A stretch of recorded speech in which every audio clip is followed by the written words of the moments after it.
Let's look at a tragic and shocking case coming out of Kenya that's shaken the nation. It's the story of Albert Ojwang, a 31-year-old teacher and political blogger who died while in police custody, and the big news is that 6 people, including senior police officers, have now been charged in his death.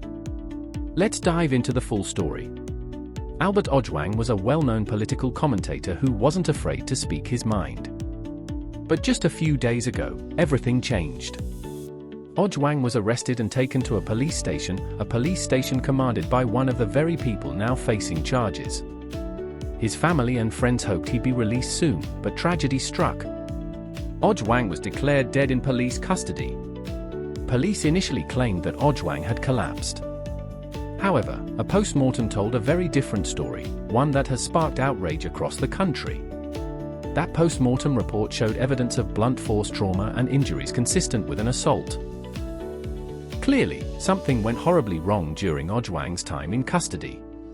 And Kenyans weren't going to let this pass quietly.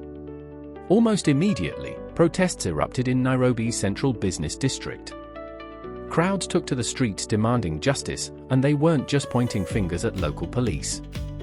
Many protesters are also calling for the arrest of Deputy Inspector General Eliud Lagat, claiming that his office failed to protect Ojwang and is responsible for his death.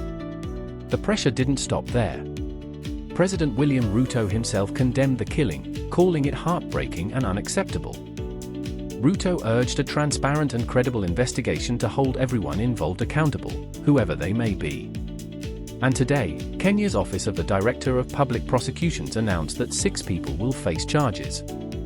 Among them, the commander of the police station where Ojwang was held. This is an important first step toward accountability. But many in Kenya worry it's just the tip of the iceberg. This case matters because it raises serious questions about police conduct and human rights in Kenya. How can a citizen, especially someone vocal and critical of the government, die so suddenly while in police hands? It also tests Kenya's commitment to transparency and justice. And the protests show that people are watching. They want to see whether the justice system will follow through or if this will be swept under the rug. So what do you think? Does this move toward charging those involved give you hope that justice will be done? Or do you feel there's more the Kenyan government must do to prevent this from happening again? Let me know your thoughts in the comments.